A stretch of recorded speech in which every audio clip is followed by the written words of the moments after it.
getting ready for work, you're rushing out the door, you got a lot on your plate, and then you got to come home, then you got grocery night. Are there enough groceries in the cupboard, in the fridge? What about childcare while you're gone? What's happening?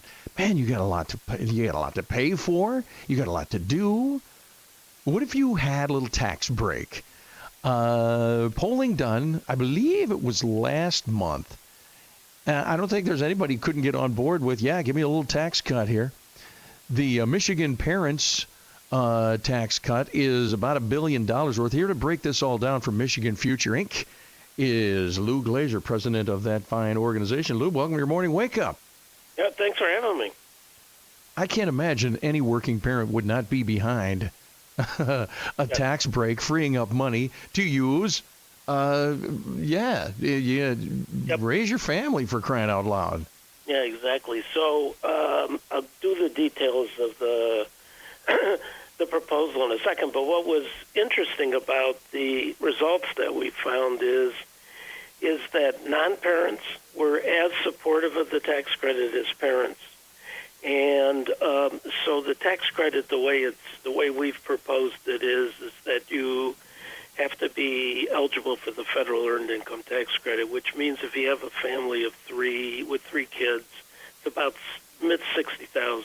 So, people middle and upper middle are not eligible. They were equally as supportive. So what surprised us in the poll was not that parents were supportive and people that are eligible were supportive. It's that everybody is supportive. Yeah. And okay, so I get it. Maybe younger people who maybe look ahead and they're going to be parents. It is a little surprising, though, that people who earn as much and they're enough that they're not going to get any credit. Is that sort of like a solidarity thing? They're just we've been there, we know, we understand the struggles. Yeah, so we obviously the pollsters don't ask about motivation. I think our sense is that there is a, particularly post-pandemic, where all these problems became much more visible to everybody. I think there's a real sense that low and middle wage workers are having a hard time raising their children, and society should do something about it. So I think that's, if I had to guess, that's the reason. The other thing, and we were explicit in the poll. The pollsters told us, not most people don't do this. We told everybody up front that this is a $1 billion proposal, and normally if you put the price tag in, the support goes down. But the main case that we've been arguing is what government has traditionally done to help families like this is programs. So they have a program for childcare, a program to help with food and all the rest of that stuff. We've been arguing that hardworking parents need money more than programs, and we explicitly asked that question on the poll. And voters 2-1 preferred the tax cut rather than government programs. So the overall support when people learned about the proposal was 76% in favor, 18% opposed. It was popular with Democrats, Republicans, and independents. Wow. This has massive across-the-board support, and we're hoping in the next 8 weeks or so, as the legislature and governor finalize next year's budget, that this is part of it. Lou, let me ask you this, is that any time in your experience in polling, et cetera, Michigan Future, and you did this with Impact Research, I want to give them credit as well, this particular They were study. Yeah, but okay, aside from this particular, support for parents, any time you give more money back in the pocket of the voter, I'm getting to the whole thing of I think overall, don't we all want fewer programs? Let me be in charge of myself. Sure. Do you think? Does it show up that way? Sure. Well, so what the pollsters told us was, of all the things that they've polled on over the years, other than, interesting, I would not have guessed this, other than medical marijuana, this has the broadest support and the highest support that they've made. They said this is like A+ results kind of thing. So it's interesting.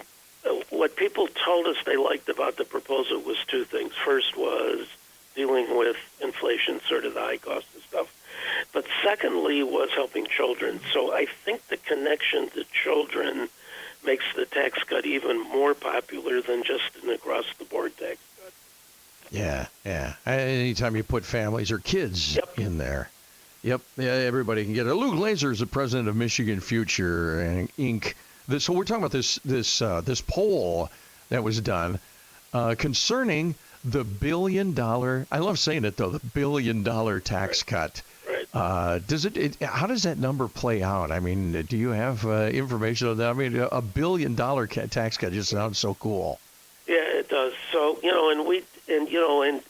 so the specifics are it's $5,000 per child under the age of 3, and $2,500 for children between the ages of 3 and 6. So it's targeted at working parents who are raising young children, kind of thing. So the $1 billion is that we wanted the tax cut to be large enough to actually help parents with child care costs and food and housing costs. I mean, so we wanted it to be a fairly substantial tax cut. So that's where we got $1 billion. To put in perspective, I mean, the state's budget is, in total, is like $60 billion or something like that. Man. But the general fund, which is where this money would come from, is like $14.5 billion. And, we're basically making the case to the legislature that out of $14.5 billion, this is a $1 billion priority. This should be at or near the top of the list. The other thing I should mention is that this is not only good for the families receiving the tax cut, it's also good for employers because it gives people both an incentive to work and the money to take care of child care. So employers like this as well as parents. Yeah, we were just talking about that the other day, as more and more employers are trying to figure out this minefield of, do we provide a daycare? Do we provide a voucher of some kind? Do we have to give everybody raises for child care? It's a tough one, and this will go a long way. Exactly. We're talking with Lou Glazer at Michigan Future Inc. and this big tax cut. So what moving forward? What has to get this through? How do we get this through? Right. So the expectation is that there's a little difference, that there's going to be bills introduced this week in both the Michigan House and Michigan Senate, and then it sort of starts the process of going through the legislature. If you're in favor of it, let your legislator know that you are in favor, and the governor as well. I mean, this just becomes part of what's on the table in the budget negotiations, which are going to get wrapped up by the end of June. So this has to happen pretty quickly. Do you have links on the website for Michigan Future Inc.? Yes. Does Impact, do they have links? Exactly. So everybody just goes to MichiganFuture.org, and there's a couple of posts right there on the homepage, which will get you all the details. Fantastic. Lou Glazer, a pleasure having you on the show here. And anytime we can talk about tax breaks and stuff, and I always go back to that's the American way, right? We want to figure it out ourselves. We want to be in control. We don't need a government to another program, because anytime you say, well, here's a government program, somebody's got to pay for it somewhere. And you mentioned something earlier I wanted to touch on too. I didn't want to glaze over that. We think of, all right, tax credit, all right. But what that trickles down to use maybe an overused phrase, what it trickles down to is more money to be spent at stores, more money to be spent in recreation. Okay. Almost all this money gets spent locally, so this pumps $1 billion into the Michigan economy.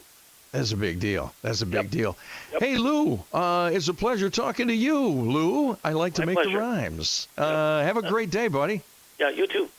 All right. See you later. 1320 WILS, back in just a minute.